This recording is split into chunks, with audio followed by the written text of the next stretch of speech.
السلام علیکم ورحمۃ اللہ تعالی وبرکاتہ۔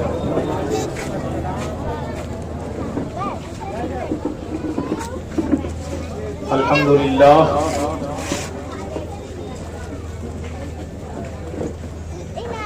الحمد للہ رب العالمین والصلاة والسلام علی سید الانبیاء والمرسلین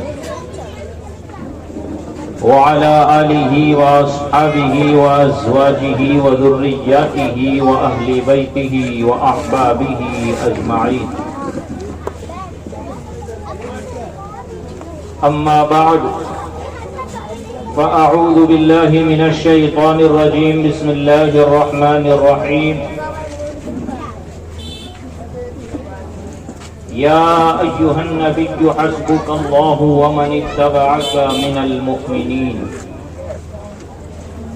قال الله تعالى في موضع آخر: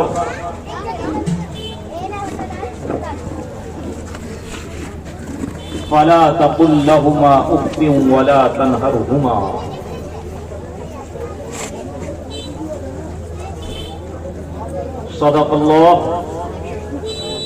صدق الله العلي العظيم وصدق رسوله النبي الأمين المتين الكريم، ونحن على ذلك لمن الشاهدين والشاكرين، والحمد لله رب العالمين. رب اشرح لي صدري ويسر لي أمري واحلل عقدة من لساني يفقهوا قولي. إن الله وملائكته يصلون على النبي يا أيها الذين آمنوا صلوا عليه وسلموا تسليما. بآواز بلند درود شریف کا نذرانہ عقیدت پیش کرے. اللہ علیہ وآلہ صلی اللہ علیہ وسلم مولانا محمد سیدنا وآلہ وبارک وسلم. یا رسول اللہ صلاة وسلام علیک یا حبیب اللہ صلی اللہ تعالی علیک وبارک وسلم دائما ابدا. یا خدا بہر جناب مصطفیٰ امداد کن. یا رسول اللہ از بہر خدا امداد کن. یا شفیع المذنبین یا رحمت للعالمین. یا امان الخائفین یا ملتجا امداد کن. مرتضی شیر خدا مرحب کشا خیبر کشا، سرورا لشکر کشا مشکل کشا امداد کن. یا شہید کربلا یا دافع کرب و بلا، گل رخا شہزادہ غلب و قضا امداد کن. قادریم نعرہ یا غوث اعظم می زنم، دمزہ شاہ برکت اللہ قطب عالم می زنم. دمزہ شیخ احمد رضا خان قطب عالم می زنم. دمزہ شیخ اختر رضا خان قطب عالم می زنم.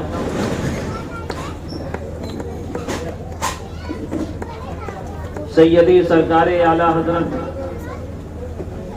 مجدد دین و ملت الشاہ امام احمد رضا فاضل بریلوی نور اللہ مرقدہ کیا خوب ارشاد فرماتے ہیں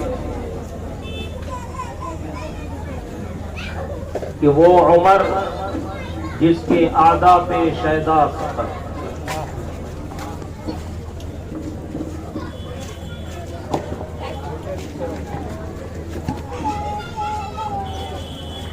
جو سائڈ میں بیٹھے ہیں اور سامنے بیٹھے ہیں تو زیادہ بہتر ہوگا میرے خیال سے کہ آپ لوگ سامنے آ کے بیٹھ سامنے آ جائیے. آپ لوگ سامنے جگہ خالی ہے سب بھی دیکھیں اور ان کا بھی حوصلہ افزائی ہوگا. سامنے بیٹھ جائیے. اگر سائڈ میں بچے بیٹھ جائیں تو ٹھیک رہے گا کیونکہ بچے بیچ سے نکلتے رہتے ہیں نا.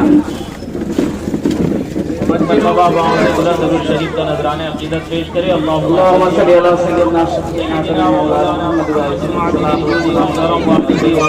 اللہ تعالی صلاۃ و سلام علیک یا رسول اللہ. صلاۃ و سلام علیک یا حبیب اللہ صلی اللہ تعالی علیک وبارک وسلم تسلیما دائما ابدا. سیدی سرکار اعلی حضرت مجدد دین و ملت الشاہ امام احمد رضا فاضل بریلوی نور اللہ مرقدہ کیا خوب ارشاد فرماتے ہیں کہ وہ عمر جس کے آداب شیدا سفر.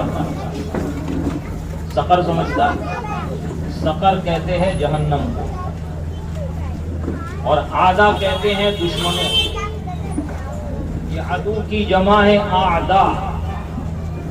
اور جو حضرت عمر رضی اللہ تعالی عنہ سے دشمنی رکھتا ہے، بغض رکھتا ہے، نبی پاک نے فرمایا جس نے عمر سے محبت کی اس نے مجھ سے محبت کی، اور جس نے عمر سے بغض رکھا، عمر سے دشمنی رکھی، عمر سے جلن کپٹ اپنے دل میں رکھا، اس نے مجھ سے بغض کیا، اس نے مجھ سے دشمنی کی۔ اور جو نبی پاک صلی اللہ علیہ وسلم سے دشمنی کرے، حدیث کہہ رہی ہے گویا کہ اس نے اللہ سے دشمنی کی۔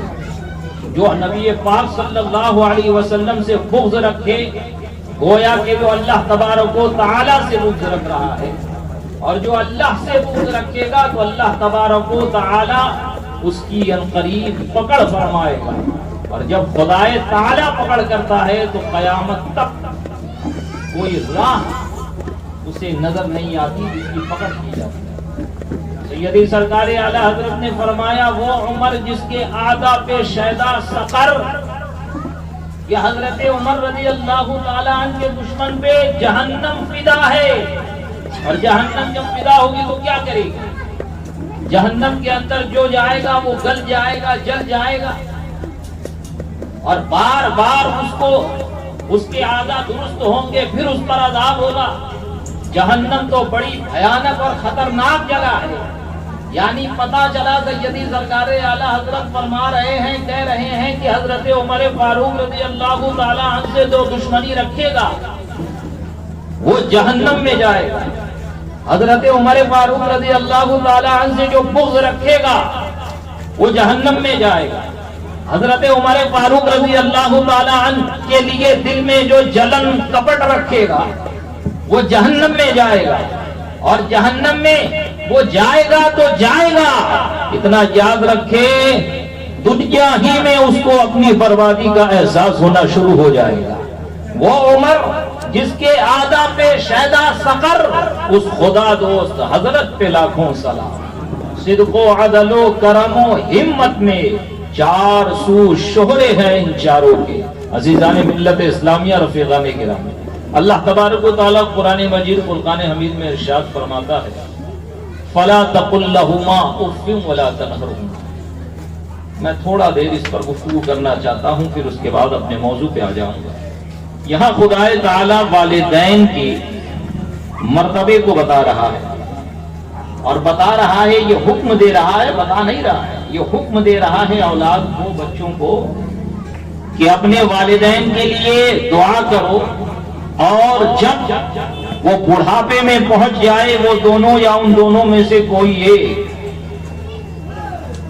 وہ دونوں یا ان دونوں میں سے کوئی ایک، میں مفہوم آیت کا بیان کر رہا ہوں، آپ جا کے سورہ بنی اسرائیل میں اس کا مطالعہ کر سکتے ہیں کہ وہ دونوں یا وہ دونوں میں سے کوئی ایک بڑھاپے میں پہنچ جائے تو فَلَا تَقُلْ لَهُمَا أُفٍّ وَلَا تَنْهَرْهُمَا، تو انہیں اف نہ کہنا، انہیں چھڑکنا نہیں۔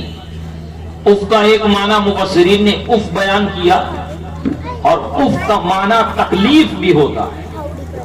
کوئی ایسی بات زبان سے نہ نکالنا جو والدین کو دل کی تکلیف دے دے، کوئی ایسی بات اپنی زبان سے نہ نکالنا، کوئی ایسا کام نہ کرنا جس کی وجہ سے والدین ناراض ہو جائے، کوئی ایسا کام نہ کرنا جس کی وجہ سے تمہارے والدین کا سر معاشرے میں جھک جائے، سوسائٹی میں تمہارے والدین بے عزتی محسوس کرے۔ فَلَا تَقُلْ لَهُمَا أُفٍّ وَلَا تَنْهَرْهُمَا، نہ ان کو جھڑکنا تو دور کی بات ہے، ان کے فرمان، ان کی حکم عدولی کرنا، ان کی نافرمانی کرنا تو دور کی بات ہے، لفظ اف بھی نہ کہنا۔ یہ قرآن کی تعلیم ہے، خدا تعالیٰ فرما رہا ہے، فرض ہے، واجب۔ اور یہاں پر ایک حدیث اور سماعت فرمائے کہ نبی پاک صلی اللہ علیہ وسلم نے جب علامات قیامت کا بیان کیا تو اس میں ارشاد فرمایا کہ جب باندیاں اپنے آقا کو جنیں گی تو سمجھ جانا قیامت قریب ہے۔ باندیاں اپنے آقا کو جانیں گے. اب تو باندیاں ہوتی نہیں, اب کیسے پتا چلے قیامت قریب ہے نہیں ہے؟ تو یہ علماء کا احسان, یہ علماء کا احسان, محدثین کا احسان, فقہا کا احسان کہ نبی پاک صلی اللہ علیہ وسلم نے فرمایا کہ میری حدیث سنو تو اس کو آگے بڑھاؤ. کہ بہت سے ایسے حدیث سننے والے ہوں گے, حدیث جمع کرنے والے ہوں گے, جو اس حدیث کے معنی اور مفہوم تک نہیں پہنچے گا, لیکن جو اس میں سے آگے بڑھائے گا وہ اس کے معنی اور مفہوم تک پہنچ جائے گا, وہ اس سے زیادہ سمجھدار ہوگا. اسی لیے آپ دیکھیں بعض تابعین مجتہد تھے لیکن صحابہ مجتہد نہیں تھے, اور ان صحابہ کی موجودگی میں وہ تابعین مسائل بیان کیا کرتے تھے. مرتبہ صحابہ کا بڑا ہے, اس میں کوئی شک و شبہ نہیں. صحابہ کے مرتبے کو کوئی تابعین نہیں پہنچ سکتا, کوئی غوث قطب ابدال نہیں پہنچ سکتا. تو محدثین نے فرمایا کہ یہاں پر معنی یہ ہے کہ جب بچے اپنے والدین کو حکم دینے لگے تو سمجھ جانا کہ قیامت قریب ہے. آج آپ ذرا معاشرے کی ضرورت نہیں, اپنے گھر کا جائزہ لے لیجئے. بچہ 4 سال 5 سال 6 سال 10 سال کا ہوا, بچپن سے وہ کیا کہہ رہا ہے اپنی والدہ سے؟ میرا کپڑا تیار ہوا یا نہیں, میرا کپڑا دھویا گیا یا نہیں, میرا ناشتہ بنا یا نہیں, میرا کھانا تیار کیا یا نہیں. چپل جوتے سے لے کر سونے دھونے کھانے پکانے سے لے کر ساری چیزیں والدہ اپنے بچے کے لیے خادمہ کی طرح کر رہی ہے. حکم یہ تھا کہ تم والدین کی خدمت کرو, حکم یہ تھا کہ تم والدین کا ادب بجا لاؤ. ہاں بچہ جب چھوٹا ہے, اسی لیے اللہ تبارک و تعالیٰ نے اس آیت میں دعا کا طریقہ بھی بتایا کہ اپنے والدین کے لیے خدا سے دعا کیسے ہی کرو. وَقُلْ رَبِّ ارْحَمْهُمَا كَمَا رَبَّيَانِي صَغِيرًا, کہ اے میرے رب تو ان پہ ایسے ہی مہربان ہو, ایسے ہی کرم فرما, ایسے ہی رحمتوں کی بارش نازل فرما جس طرح یہ مجھ پر مہربان تھے میرے بچپن میں. میرے بچپن میں جس طرح میرے والدین مجھ پر مہربان تھے, میرے کریم تو ان پر اسی طرح مہربان رہے. آج ہمارے معاشرے کا جائزہ لے لیجئے, پتہ چل جائے گا قیامت کتنی قریب ہے. ہم اپنے والدین کا حکم کم مانتے ہیں, ان کو حکم زیادہ دیتے ہیں. اگر والد یا والدہ کہہ دیں کہ بیٹا 1 گلاس پانی لاؤ تو آپ کو پانی لانا فرض ہے. یہ میں مسئلہ بتا رہا ہوں, ہوائی میں نہ لینا, مسئلہ بتا رہا ہوں. اب دیکھو کتنا مشکل ہو گیا نا. اسی لیے ہمارے فقہا نے فرمایا کہ جب والدین کو کوئی چیز چاہیے ہو تو بچوں کو حکم نہ, ایسا جملہ اختیار کرے کہ بات بھی پوری ہو جائے, بچے اس کو عمل بھی کر لے, اگر فی الفور امر نہ کر پائے تو بعد میں عمل کر لے, وہ گناہ سے بچ جائیں گے. والدین کی نافرمانی بہت بڑا گناہ ہے.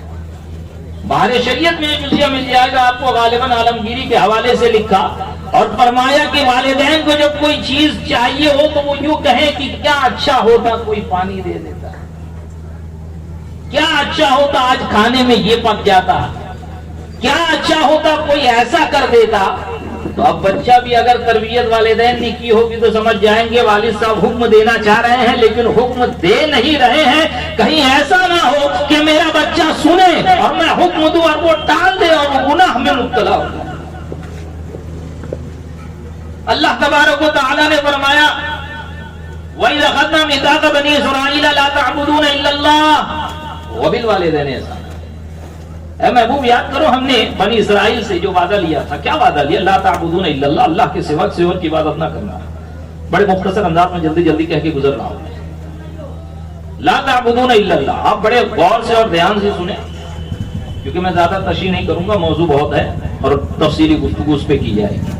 کیا فرمایا پھر سنیں, لا تعبدون الا اللہ, اللہ کے سوا کسی کی عبادت نہ کرنا. اسی سے منسلک اس کے بعد کیا حکم دیا بنی اسرائیل کو؟ وبالوالدین احسانا. اس کی ترتیب دیکھیں آپ کہ ہم نے بنی اسرائیل سے وعدہ لیا کہ اللہ کے سوا کسی کی عبادت نہ کرنا اور اپنے والدین کے ساتھ احسان کرنا, حسن سلوک کرنا. اس سے پتا چل رہا ہے کہ والدین کا اپنی اولاد پہ کتنا بڑا احسان اور کتنا بڑا حق ہے.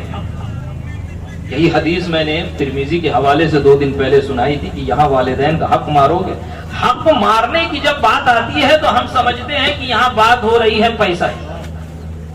ابا کے جیب سے پیسہ نکال لیے، اماں کا سونا چرا لیے، یہ حق ہے۔ حق کا مطلب یہ ان کا حق جو تمہارے اوپر ہے، خالی پیسے کی بات نہیں ہو رہی ہے یہاں، خالی کھلانے پلانے کی بات نہیں ہو رہی ہے، کسی طریقے سے بھی ان کو ایذا تم دیے، اگر آپ نے دی ہے تو یہ حقوق العباد میں تم گرفتار ہوئے ہو، اور کل بروز قیامت یہی والدین کھڑے ہو کے آپ سے آپ کی نیکیاں لیں گے۔ اگر آپ کی نیکیاں ختم ہو گئی ہے تو گناہ اپنا تمہارے سر لاد دیں گے، اور پھر کہیں گے اے کاش کہ میرے بچے پہ اور میرا حق نکلتا تو میں اس سے اور اس کی نیکیاں لے لیتی یا لے لیتا، یا اپنے گناہ اس کے سر ڈال دیتا۔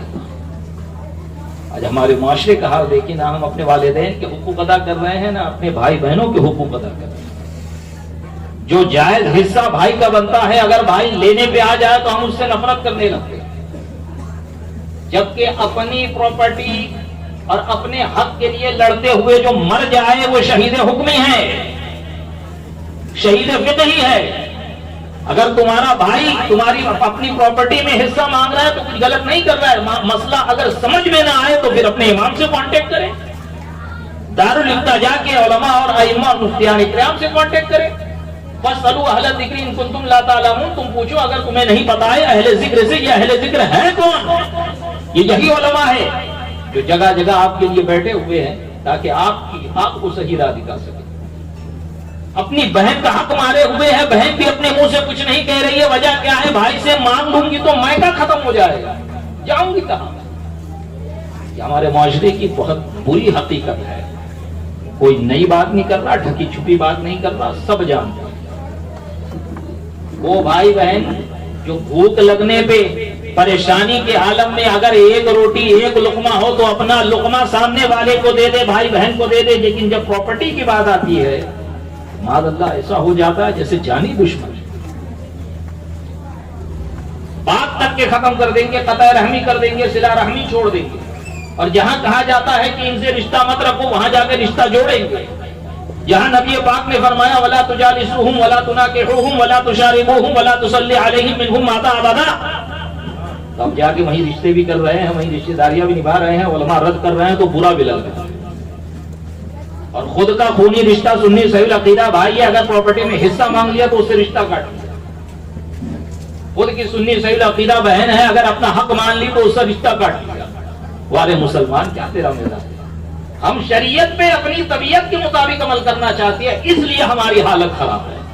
ہماری حالت اس لیے خراب نہیں ہے کہ پارلیمنٹ میں کوئی ہمارا ایم ایل اے نہیں بیٹھا ہے، ہماری حالت اس لیے خراب نہیں ہے کہ کوئی ایم پی ہمارا نہیں ہے، ہماری حالت اس لیے خراب نہیں ہے کہ کوئی جج مسلمان نہیں ہے، ہماری حالات اس لیے خراب ہے کہ ہم پورے مومن نہیں ہیں۔ وَلَا تَهِنُوا وَلَا تَحْزَنُوا وَأَنْتُمُ الْأَعْلَوْنَ إِن كُنتُم مُؤْمِنِينَ۔ قرآن تو فرما رہا ہے نہ غم کرو نہ گھبراؤ، تم ہی کامیاب ہو جبکہ تم مکمل مسلمان اور مکمل مومن ہو۔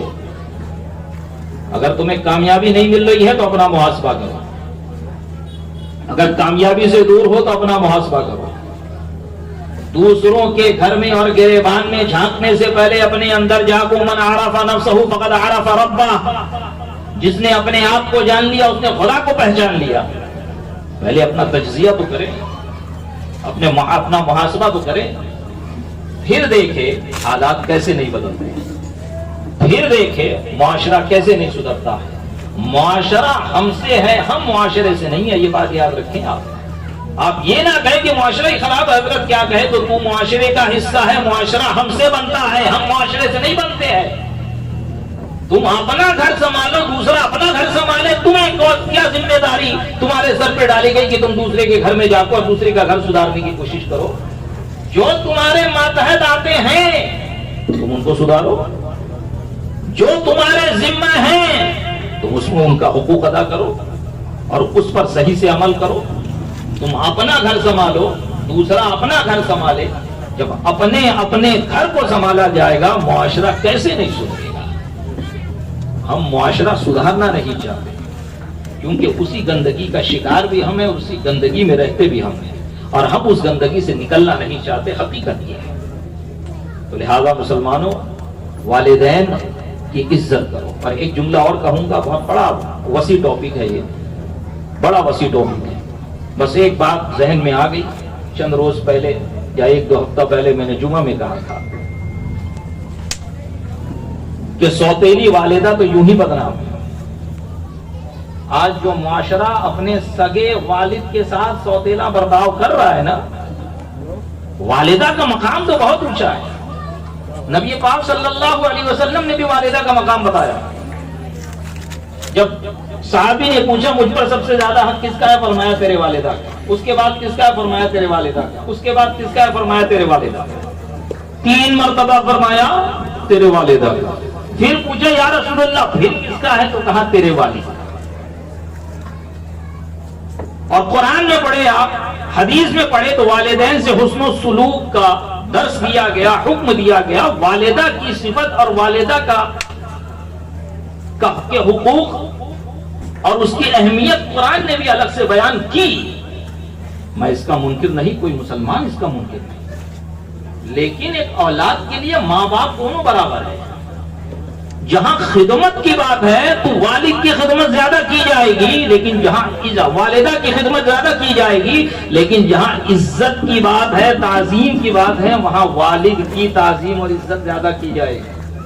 سیدی سرکار اعلیٰ حضرت نے فرمایا کہ تعظیم اور عزت والد کی زیادہ کرو، خدمت والدہ کی زیادہ کرو۔ تعظیم اور عزت والد کی اس لیے زیادہ کرو کہ جس کی تو تعظیم کر رہا ہے وہ تیرا والد ہے، اور وہ والد وہ ہے کہ تو جس کی خدمت کر رہا ہے وہ اس کا شوہر اور اس کا آقا ہے۔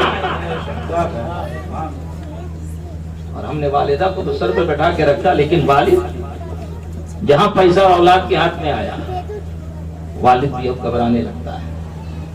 اب والد کی عقل پاگل محسوس ہونے لگتی ہے، والد خبتی محسوس ہونے لگتا ہے۔ ارے آپ کو سمجھتا کیا ہے، ارے آپ کو آتا کیا ہے، ارے آپ کو کیا پتا کلی پڑے رہتے۔ اسی لیے میں اپنے 50-60 سال کے جو بزرگ ہیں ان کو یہ مشورہ دینا چاہتا ہوں، چھوٹا ہوں آپ سے لیکن آپ بڑی کام کی بات بتاؤں۔ آپ اتنی جلدی ریٹائر نہ ہوئیے، یہ نوجوان خون بڑا جذباتی ہے۔ 1 سال میں کہے گا پیسہ ہاتھ میں آیا، ابو کوئی کام کرنے کی ضرورت نہیں ہے، چھوڑے بیٹھ جائے آپ، 2 سال بعد آپ بوجھ محسوس ہونے لگو گے۔ چھوٹا موٹا کچھ بھی کام رکھے، کوئی دکان ہی بھاڑے پہ کر لے، صبح 10 بجے جاوے، شام میں 4 بجے بند کر لے، اولاد کے سامنے ہاتھ پھیلانے کی نوبت نہیں آئے گی۔ یہ معاشرہ جو والد کے ساتھ بالخصوص برتاؤ کیا ہوا ہے نا، اپنے سگے والد کے ساتھ، کہ جس نے پوری زندگی اپنی اولاد کو کھڑے کرنے میں صرف کر دی۔ ارے کیا ضرورت تھی اسے 200 کماتا کھاتا مست رہتا، لیکن اس نے 20,000 کمایا، 20 کم پڑا تو 40 کمایا کہ میری بیوی بچے جو میرے گھر پہ ہے وہ میرے سہارے ہیں، وہ میرے سہارے زندگی گزار رہے ہیں، میں ان کا باپ ہوں، میں ان کا سرپرست ہوں۔ 8 بجے اٹھنے والا آدمی اب 7 اور 6 بجے اٹھ رہا ہے، فجر میں اٹھ رہا ہے، فجر کے بعد سو کر جلدی اٹھ رہا ہے۔ کیوں؟ اپنے لیے نہیں، اپنے اہل و عیال کے۔ اسی لیے نبی پاک صلی اللہ علیہ وسلم نے فرمایا کہ سب سے بہتر صدقہ نافلہ وہ ہے جو بندہ اپنے گھر والوں پر خرچ کرے۔ سب سے بہتر صدقہ نافلہ وہ ہے جو اپنے اہل و عیال پہ خرچ کیا جائے۔ یہ جو باپ لا کر تم کو کھلاتا ہے یہ صدقہ ہے، یہ صدقہ نافلہ ہے۔ وہ زکات نہیں دے سکتا تمہیں، لیکن جو تم کھا رہے ہو یہ بھی اسی کا صدقہ کھا رہے ہو۔ اور ہم نے اپنے والدین کے ساتھ جو رویہ اختیار کیا ہے، عزیزان ملت اسلامیہ، یہ حقوق العباد ہے، اور یہ وہ علم ہے، یہ وہ حکم ہے، وہ مسائل ہے کہ جس کا جاننا نبی پاک صلی اللہ علیہ وسلم نے فرمایا کہ فرض ہے، فرض۔ جب والدین کے حقوق معلوم نہیں ہوگے تو ادا کیسے کرو گے؟ جب اولاد کے حقوق والدین کو معلوم نہیں ہوں گے تو ادا کیسے کریں گے؟ ایسا نہیں ہے کہ صرف والدین ہی کے حقوق ہیں، اولاد کے بھی حقوق ہیں والدین پہ، کہ ان کو اچھی تعلیم دو، اچھی تربیت دو۔ اور سب سے بہتر تحفہ ایک باپ کا اولاد کو یہی ہے کہ اس کو حسن سلوک سکھائے، ادب سکھائے۔ جب اس کی تم تربیت نہیں کرو گے تو نہ تمہاری عزت کرے گا، نہ معاشرے کے بڑے بزرگوں کی عزت کرے گا، نہ امام کی عزت کرے گا، نہ علماء کی عزت کرے گا۔ والدہ کا انتقال ہو جائے تو بندہ پریشانی میں زندگی گزارتا ہے، ایسی بات نہیں ہے، لیکن پھر بھی والد چھت کی طرح اس کے سر پر کھڑا رہتا ہے سایہ بن کے، بے رہ روی سے اپنی اولاد کو بچاتا ہے۔ لیکن جس کا باپ مر گیا ہو، دیکھ لو معاشرے میں بہت کم ایسے ملیں گے کہ وہ بے رہ روی کے شکار نہ ہوئے۔ یہ والد کا ڈر ہوتا ہے جو بچے کو بہٹنے نہیں دیتا ہے، اور والدین کا حکم ماننا جو شرعن ہے، جو شرعی طور پہ اور جو شریعت کے موافق اور مطابق ہے، اس میں واجب اور ضروری ہے، اور شریعت کے خلاف بھی اگر والدین حکم دے تو نہیں ماننا ہے۔ اور سیدی سرکار اعلیٰ حضرت نے فرمایا کہ جب والدین میں جھگڑا ہو جائے تو یہ نہیں کہ والد کی سائڈ لے لو، ماں کو غلط کہو، یا ماں کی سائڈ لے لو، والد کو غلط کہو، نہ، بلکہ کسی کی طرفداری نہ کرو، نماز پڑھو، خدا سے دعا کرو، مولا کریم میرے والدین ہیں، اس میں ان میں صلح فرما دے۔ اور اگر والد کہے کہ میری سائڈ لو والدہ کے خلاف، یا والدہ کہے میری سائڈ لو والد کے خلاف، تو اس میں ان کا حکم نہیں مانا جائے گا۔ ہاں، جب تک کہ کوئی شرعی عذر نہ ہو، وہ تفصیل آپ جان لے علماء کرام سے۔ خیر، اتنی گفتگو کرنے کا مقصد یہ تھا کہ حضرت امام حسین، حضرت امام حسن رضی اللہ تعالی عنہما کی زندگی سے ہمیں اگر سبق حاصل نہ ہو تو ہمارا یہ مجلس سجانے کا کوئی فائدہ نہیں۔ ذرا دیکھیں حسنین کریمین اپنی والدہ سے کیسی محبت کرتے ہیں، حسنین کریمین اپنے والد سے کیسی محبت کرتے ہیں۔ جب حضرت مولا علی کرم اللہ تعالی وجہ الکریم نے حکم دے دیا کہ امیر المومنین عثمان بن عفان رضی اللہ تعالی عنہ کے دروازے پہ اے حسن حسین جا کے کھڑے ہو جاؤ، تو امام حسن نے اپنے بازو پہ تیر کھا لیا، لیکن وہاں سے ہٹنا گوارا نہیں۔ کیوں؟ کیونکہ والد نے حکم دیا، کیونکہ والد نے حکم دیا تھا۔ سمجھ میں آئی بات؟ تو اگر اپنے والدین کی عزت ہم نہیں کر سکتے تو ہمیں معاشرے میں جینا کا کوئی حق نہیں۔ اپنے والدین کی عزت کریں، ادب سے پیش آئیں، محبت سے ان سے گفتگو کریں، محبت بھری نگاہ سے دیکھیں، جب گھر میں جائے محبت سے دیکھیں، ایک حج کا ثواب ملے گا۔ کہیں سبحان اللہ۔ بیٹھے بیٹھائے حج کا ثواب اگر کوئی چاہتا ہے تو جائے، گھر پہ یہ نیت کر کے جائے جن کے والدین باحیات ہے کہ اب ملوں گا والد سے تو محبت سے ملوں گا، اپنے والدین کا ہاتھ چومے، ہاتھ کا بوسہ لے، ان کے قدم چومے، قدم کا بوسہ لے، کیونکہ والد جنت کا بیچ کا دروازہ ہے تو والدہ کے قدموں کے نیچے جنت۔ والد کے رضا میں خدا کی رضا ہے، والد کی ناراضگی میں خدا کی ناراضگی ہے۔ اگر خدا کو راضی کرنا چاہتے ہو اپنے والد کو راضی کر لو۔ جو شخص اپنے والد کو ناراض رکھتا ہے وہ خدا تعالیٰ کو ناراض رکھتا ہے، اور یہ حقوق العباد میں سے ہے۔ اور حقوق العباد کا مسئلہ کیا ہے؟ اللہ نے اپنے بندوں کے سپرد کر دیا ہے، بندہ معاف کرے گا تو خدا تعالیٰ بھی معاف کر دے گا، اگر والدین معاف کر دیے تو خدا تعالیٰ بھی معاف کر دے گا، اور اگر والدین معاف نہ کیے تو جب تک وہ معاف نہیں کریں گے کل بروز قیامت چھٹکارا نہیں ملنے والا۔ اللہ تبارک و تعالیٰ کی بارگاہ میں دعا ہے مولا کریم ہم تمام کو والدین سے حسن سلوک کی توفیق رفیق عطا فرمائے۔ عزیزان ملت اسلامیہ، رفیقان کرام، اللہ تبارک و تعالیٰ نے قرآن مجید فرقان حمید میں ارشاد فرمایا یا جو نبی حسبک اللہ ومن اتبعک من المؤمنین، اے نبی تمہارے لیے کافی ہے اللہ اور مومنین جو تمہاری اتباع کرتے ہیں۔ ایک روایت میں آیا، اس کا شان نزول یہ ہے کہ یہ آیت اس وقت نازل ہوئی جب حضرت عمر فاروق رضی اللہ تعالیٰ ایمان لے کر آئے۔ حضرت عمر فاروق رضی اللہ تعالیٰ ایمان لے کر آ رہے ہیں کہ اے نبی تمہارے لیے اللہ کافی ہے، وَمَنِ اتَّبَعَكَ مِنَ الْمُؤْمِنِينَ سے مراد اگر حضرت عمر فاروق ہے تو تمہارے لیے عمر فاروق کافی ہے۔ اور نبی پاک نے دعا فرمائی اللہم اعز الاسلام بے عمر بن الخطاب خاصتاً، یہ اللہ اسلام کو عزت عطا فرما خاص کر عمر ابن خطاب کے ذریعے سے۔ رات میں نبی پاک دعا کر رہے ہیں، صبح میں حضرت عمر بارگاہ میں حاضر ہو کے اسلام قبول کر رہے ہیں۔ رات میں نبی پاک نے دعا کی، سیدھے سرکار اعلیٰ حضرت نے کیا فرمایا؟ اجابت کا جوڑا، عنایت کا صحرا، اجابت کا جوڑا، عنایت کا صحرا، دلہن بن کے نکلی دعائے محمد، اور اجابت نے جھک کے گلے سے لگایا۔ ہم دعا کرتے ہیں مولا کریم ہماری دعا قبول فرما لے، باب اجابت تک پہنچ جائے، ہمارے لیے باب اجابت کھل جائے۔ لیکن باب اجابت نبی اس انتظار میں ہے کہ نبی کچھ فرمائے اور میں قبول کر لوں، کہ اجابت نے جھک کر گلے سے لگایا بڑی ناز سے جب دعائے محمد، اور نبی پاک صلی اللہ علیہ وسلم رات میں دعا کر رہے اللہم اعز الاسلام بعمر بن الخطاب خاصۃ، مولا کریم عمر بن خطاب کے ذریعے سے اسلام کو خاص کر عزت عطا فرما۔ صبح میں عمر حاضر ہے بارگاہ میں ایمان لا رہے ہیں۔ بڑا مشہور واقعہ ہے، میں اس واقعے کی طرف نہیں جاتا، بڑا مشہور واقعہ ہے، ہم بچپن سے سنتے آ رہے ہیں، اگر آپ نہیں سنے ہو تو جا کے نیٹ پہ سن لیجئے گا، حضرت عمر ایمان کیسے لائے پڑھ لیجئے گا، ہر کتاب سیرت کی کتاب میں آپ کو ملے گا۔ عزیزان ملت اسلامیہ، رفیقان گرامی، حضرت عمر فاروق وہ صحابی ہے، حضرت عمر فاروق نبی پاک صلی اللہ علیہ وسلم کی امت میں وہ امتی ہے کہ جن کے بارے میں نبی پاک خود فرما رہے ہیں کہ گزشتہ پچھلی امتوں میں ہر امت میں محدث ہوا ہے، اور میری امت میں کوئی محدث ہے تو وہ عمر فاروق ہے۔ صحابہ نے عرض کی یا رسول اللہ یہ محدث کیا ہوتا ہے، یہ محدث کیا ہوتا ہے، ہم نہیں سمجھے۔ تو نبی پاک نے فرمایا محدث وہ ہوتا ہے کہ جس کے اوپر الہام ہوتا ہے، محدث وہ ہوتا ہے کہ جس کی زبان سے ملائکہ بات کرتے ہیں، محدث وہ ہوتا ہے کہ جو وہ کہتا ہے وہ الہام ہوتا ہے، خدا تعالیٰ کی طرف سے کہتا ہے، وہ حضرت عمر فاروق۔ اور ایک دو جگہ نہیں، قرآن میں تقریباً 21 مقام، کتنے مقام؟ 21 مقام قرآن میں ایسے ہیں کہ حضرت عمر فاروق نے مشورہ دیا، دوسرے لوگ دوسرا مشورہ دیتے، عمر فاروق دوسرا مشورہ دیتے، دوسروں کی رائے دوسری ہوتی، عمر فاروق کی جیسی رائے ہوتی اسی رائے کے مطابق خدا تعالیٰ وحی نازل فرما دیتا۔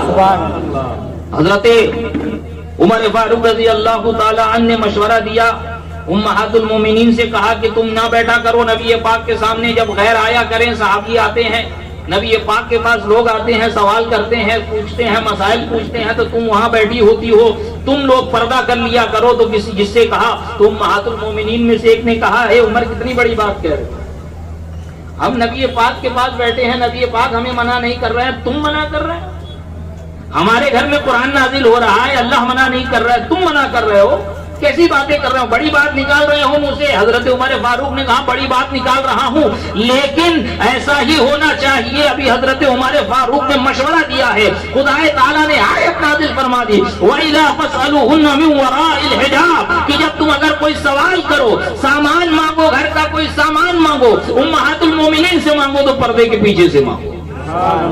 حضرت عمر فاروق نے رائے دی، مشورہ دیا، اپنی رائے کا اظہار کیا، اللہ تعالیٰ نے اس رائے کے مطابق حکم نازل فرما دیا۔ نبی پاک صاحب الاولاق صلی اللہ علیہ وسلم کے ساتھ صحابہ کرام طواف کر رہے ہیں، کعبے کا طواف کر رہے ہیں۔ حضرت عمر فاروق نے عرض کی یا رسول اللہ کیا بہتر ہوتا، کیا اچھا ہوتا کہ اس مقام ابراہیم کو مصلی بنا لیا جاتا، جائے نماز بنا لیا جاتا، نماز پڑھنے کی جگہ بنا لی جاتی۔ مصلی کہتے ہیں اس جگہ کو جہاں نماز پڑھی جاتی ہے، اس لیے ہم اس مصلی کو جو بچھا کے نماز پڑھتے ہیں اس کو مصلی کہتے ہیں، یہ مقام ابراہیم ہے، کیا بہتر ہوتا کہ اس کو مصلی بنا لیا جاتا۔ حضرت عمر فاروق نبی پاک سے یہ عرض کر رہے ہیں، نبی پاک انتظار کر رہے ہیں، نبی پاک سوچ رہے ہیں، نبی پاک انتظار کر رہے ہیں، اور اتنے میں اللہ تبارک و تعالیٰ نے آیت نازل فرما دی کہ اے محبوب مقام ابراہیم کو مصلی بنا لیا جائے، اے محبوب مقام ابراہیم کو مصلی بنا لیا جائے، یہاں نماز پڑھی جائے۔ ایک یہودی آیا اور کہا حضرت عمر فاروق رضی اللہ تعالیٰ عنہ سے کہ اے عمر وہ جبرائیل ہے نا، وہ جبرائیل جو تمہارے نبی کہتے ہیں کہ جبرائیل آتے ہیں ان کے پاس۔ حضرت عمر نے کہا ہاں، بولے وہ ہمارے بڑے دشمن ہیں۔ کیا کہا اس یہودی نے کہ وہ ہمارے بڑے دشمن ہیں، وہ جبرائیل ہمارے بہت بڑے دشمن ہیں۔ حضرت عمر فاروق رضی اللہ تعالیٰ عنہ نے کہا من کانا عدوا للہ وملائکتہ وجبریل ومیکال فإن اللہ عدو للکافرین۔ یہ جملہ حضرت عمر فاروق نے اپنی زبان سے نکالا، یہ جملہ حضرت عمر فاروق نے یہ جواب دیا اس یہودی کو من کان عدوا للہ وملائکتہ وجبریل ومیکال فإن اللہ عدو للکافرین۔ پوچھ لیجئے حفاظ کرام سے اسی جملے کی آیت، اور اللہ تعالیٰ نے اسی جملے کے ساتھ آیت نازل فرما دی من کان للہ اللہ من کان عدوا للہ وملائکتہ ورسلہ وجبریل ومیکال فإن اللہ عدو للکافرین. جو حضرت عمر نے جملہ ادا کیا، حضرت عمر نے جس طریقے سے، جس الفاظ کے ساتھ، جس لہجے میں اس یہودی کو جواب دے رہے ہیں، اللہ تبارک و تعالی حضرت عمر کی رائے ہی نہیں، ان کے جملے ہی کے ساتھ آیت نازل فرما رہا ہے. وہ مقام ہے حضرت عمر کا. اسی لیے میرے نبی نے فرمایا تھا اگر میری امت میں کوئی محدث ہے تو وہ عمر ہے. وہ عمر جس کے ادا پہ شیدا سقر، اس خدا دوست حضرت پہ لاکھوں سلام. عزیزان ملت اسلامیہ، رفیقان گرامی، کس سیرت کے کس گوشے پہ میں نظر ڈالوں؟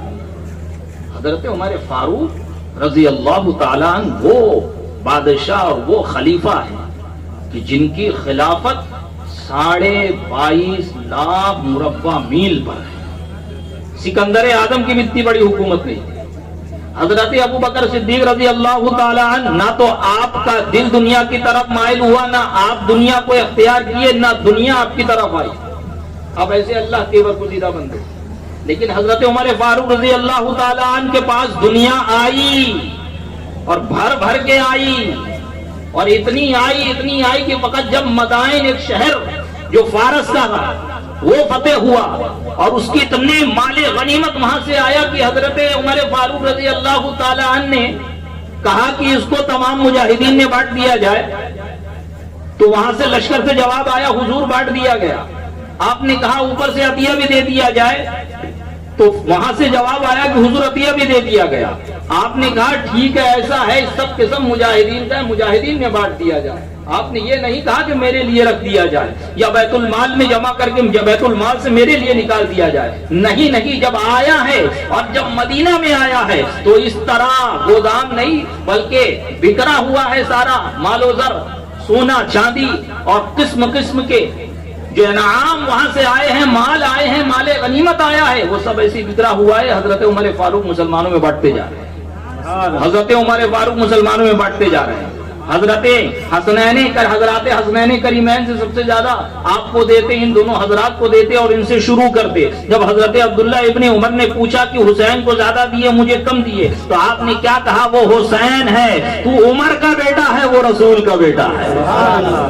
تو عمر کا بیٹا ہے اور وہ رسول کا بیٹا ہے. اور یہی حضرت امام حسین رضی اللہ تعالیٰ عنہ بچپن میں کھیل رہے ہیں حضرت ابن عمر کے ساتھ. حضرت ابن عمر سے فرما دی، حضرت ابن عمر اور ان کی کچھ معاملہ ہو گیا، کچھ بحث ہو گئی، بچپنا ہے، چھوٹا پن ہے، کچھ جب تکرار ہو گئی تو کیا کہا امام حسین نے حضرت ابن عمر، عبداللہ ابن عمر سے، ہے ابن عمر سنو، تم اور تمہارا باپ میرا غلام ہے. سبحان اللہ. حضرت ابن عمر کو بات بری لگی. حضرت عبداللہ ابن عمر گئے اور کہا ابا حضور آج حضرت حسین سے ایسا معاملہ ہو گیا، مجادلہ، مناظرہ، محادثہ سب ہو گیا، اور انہوں نے غصے میں کہہ دیا کہ تو اور تیرا باپ میرے اور میرے باپ کے غلام ہیں. سبحان اللہ. حضرت عمر فاروق نے کہا کیا کہا حسین نے؟ تو حضرت ابن عمر کہتے ہیں کہ ابا حضور حسین نے کہا تو اور تیرا باپ میرے باپ کے غلام ہیں. کیا واقعی حسین نے ایسا کہا ہے؟ ہاں حسین نے ایسا کہا ہے. جاؤ حسین سے پوچھو، حسین نے یہی کہا ہے. حضرت ابن عمر گئے اور پوچھے حسین، امام حسین سے پوچھ رہے ہیں، حسین میرے والد بزرگوار پوچھ رہے ہیں کیا تم نے ایسا کہا ہے؟ ہاں میں نے ایسا کہا ہے. اور پھر آتے ہیں اپنے والد کے پاس اور کہتے ہیں والد وہ اقرار کر رہے ہیں کہ انہوں نے ایسا کہا ہے. حضرت عمر فرماتے ہیں جاؤ حسین سے پوچھو کیا لکھ کے دو گے؟ سبحان اللہ. اے حسین کیا لکھ کے دو گے؟ حضرت امام حسین فرماتے ہیں ہاں لکھ کے دے دوں گا. پھر اس کے بعد حضرت عمر فاروق اپنے بچے سے کہتے ہیں، حضرت عبداللہ ابن عمر ہے، یہ کوئی چھوٹے موٹے صحابی نہیں، ہاں صحابہ میں، اساغر صحابہ میں ضرور آتے ہیں، لیکن فقہاء کی فہرست میں آتے ہیں، لیکن علم والے صحابی میں آتے ہیں. عزیزان ملت اسلامی، عبداللہ ابن عمر جو حضرت عمر کے صاحبزادے ہیں، حضرت عمر اپنے بچے سے کہہ رہے ہیں عمر سنو، ہے ابن عمر سنو، ہے عبداللہ سنو، تم میری اولاد ہو اور تمہارے باپ کے سر پہ جو یہ بال اگے ہیں وہ حسین کے نانا کی وجہ سے ہے. سبحان اللہ. سبحان اللہ. یہ سب حسین کے نانا کا صدقہ ہے. کہنے کا کیا مقصد ہے؟ بال کیسے اگتا ہے جا کے اس کی تحقیق کر لینا. یعنی وہ کہنا یہ چاہ رہے ہیں جو ہم کہتے ہیں یا رسول اللہ تیرا کھاواں، تیرا میلاد میں کیوں نہ مناوا یا رسول اللہ، کہ تیرے در کے کھانے پینے والے یا رسول اللہ، کیا فرمایا اعلیٰ حضرت نے؟ تیرا کھائے تیرے غلاموں سے الجھے۔ اعلیٰ حضرت نے کوئی نئی بات نہیں کی ہے، یہ وہی بات ہے جو حضرت عمر فاروق اپنے بچے سے کہہ رہے ہیں۔ اپنے بچے سے کیا کہہ رہے ہیں؟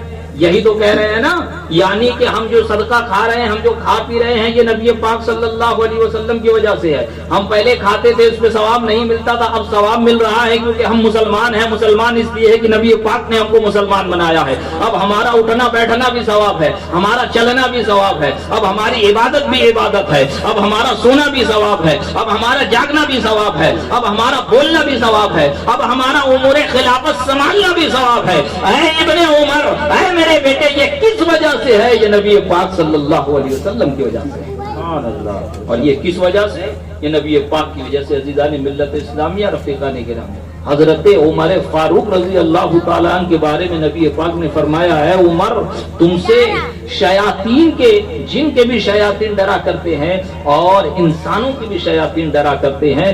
جس گلی سے عمر گزر جائے شیطان وہاں سے گزرتا نہیں، جس گلی میں عمر گزر جائے وہاں سے شیطان بھاگتا ہوا نظر آتا ہے۔ پتہ چلا جو حضرت عمر فاروق رضی اللہ تعالیٰ عنہ سے جلن رکھتے ہیں، کپٹ رکھتے ہیں، بغض رکھتے ہیں، انہیں تکلیف ہے، وہ شیطان میں سے ہے، وہ شیاطین میں سے ہے۔ حضرت مولا علی کی یہ تعلیم نہیں ہے کہ حضرت عمر سے جلا جائے، حضرت حسنین کریمین کی یہ تعلیم نہیں ہے کہ مولا علی سے حضرت عمر فاروق سے جلا جائے، یہ ائمہ اہل بیت اطہار کی یہ تعلیم نہیں ہے کہ شیخین کریمین سے جلا جائے، بلکہ شیخین کریمین تو وہ ہے کہ جب احد پہاڑ پہ نبی پاک کھڑے ہیں اور آپ کے وجود مسعود کی وجہ سے احد پہاڑ لرزنے نہیں لگا بلکہ جھومنے لگا ہے، تو نبی پاک نے ٹھوکر ماری اور کہا، اے احد اسکت، کیا تجھے نہیں پتا کہ تجھ پر ایک نبی، ایک صدیق اور 2 شہید کھڑے ہیں؟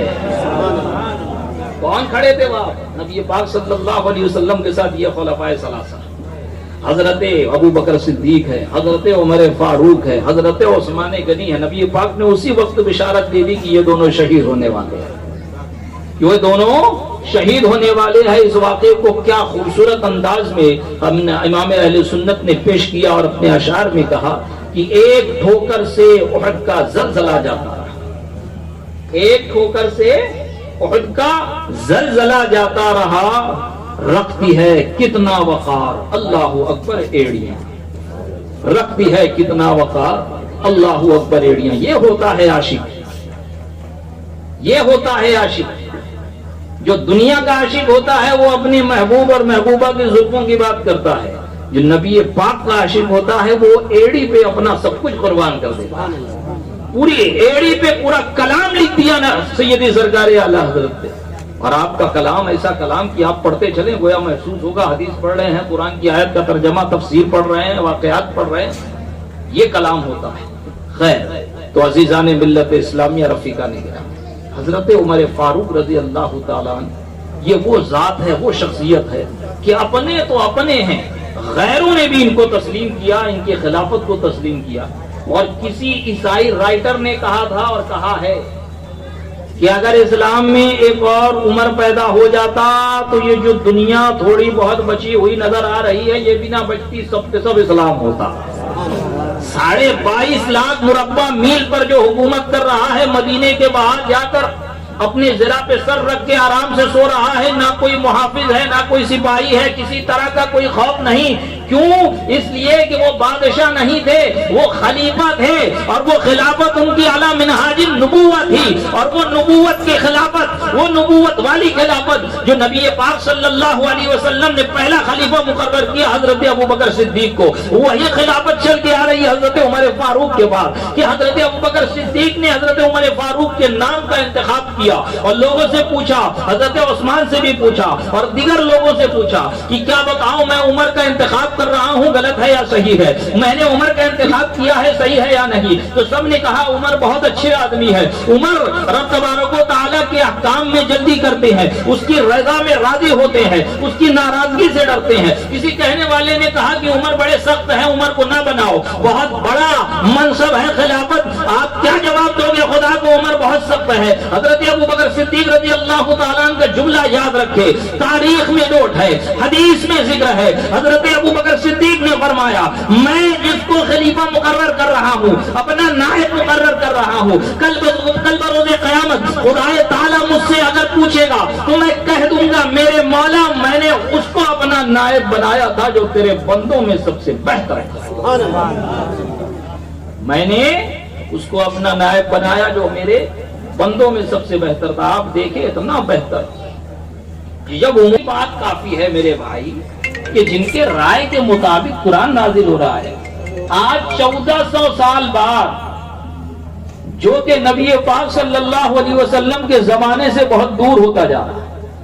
میں جو بات کہنے جا رہا ہوں اس سے پہلے ایک چھوٹا سا واقعہ سناؤں. ایک بڑی عمر کے آدمی, وعلیکم السلام, ایک بزرگ, ان کے دل میں خواہش پیدا ہوئی کہ وہ گناہ جو میں جوانی میں نہ کر پایا تھا کاش کہ کر لے. ٹائم نہیں نہ مل موقع ہاتھ آیا تھا اور میں نے چھوڑ دیا.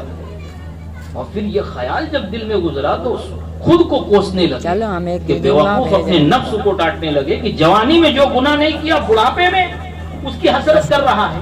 اور یہ سوچتے ہوئے سو گئے کہ کیا معاملہ, ابھی آوے والے ہیں, جب میں قوت رکھ رہا تھا تب گناہ نہیں کیا, اب کیوں یاد آ رہی ہے اس کی. جب سو گئے تو نبی پاک صلی اللہ علیہ وسلم خواب میں تشریف لائے اور کہا کیوں پریشان ہوتا ہے, یہی تجھے بات پریشان کر رہی ہے نا, جوانی میں جو گناہ نہیں کر پایا تھا اب اس کی یاد کیوں آئی. اس لیے کہ تیرے جوانی کا زمانہ میرے زمانے سے قریب تھا تو اس میں برکت تھی, بڑھاپے کا زمانہ میرے زمانے سے اور دور ہو گیا اس لیے یہ خیال پیدا ہوا. ذرا سوچے ہم 1400 سال دور ہیں, جو لوگ نبی پاک کا زمانہ پائے وہ کتنے متبرک ہوں گے. نبی پاک نے فرمایا کہ میرا زمانہ سب سے بہتر زمانہ ہے. پھر اس کے بعد ثم الذین یلونہم ثم الذین یلونہم کہ میری امت میں سب سے بہتر زمانہ میرا زمانہ ہے. اس کے بعد میرے صحابہ کا زمانہ ہے, اس کے بعد تابعین کا زمانہ ہے. اب جیسے جیسے زمانہ دور ہوتا جائے گا نبی پاک کا یہ زمانہ برا اور بدبخت ہوتا جائے گا, گناہ کی تعداد بڑھتی جائے گی. اور آج کا 1400 سال بعد زندگی گزارنے والا آدمی حضرت ابو بکر صدیق, حضرت عمر فاروق رضی اللہ تعالیٰ عنہ پہ انگلی اٹھاتا ہے, ان کے اوپر انگلی اٹھاتا ہے, ان کے ایمان پر شک کرتا ہے, ان کے اوپر تبرہ بازیاں کرتا ہے. ارے جس کے رائے کے مطابق اللہ قرآن نازل فرما رہا ہے تو اس کے مقام کو کیسے سمجھ پائے گا. حضرت ابو بکر اور عمر کی محبت دل میں رکھنا گویا نبی کی محبت رکھنا ہے, کیونکہ نبی پاک نے فرمایا جو میرے صحابہ سے محبت کرے گا میری محبت کی وجہ سے محبت کرے گا, اور جو میرے صحابہ سے بغض رکھے گا وہ میرے بغض کی وجہ سے بغض رکھے گا.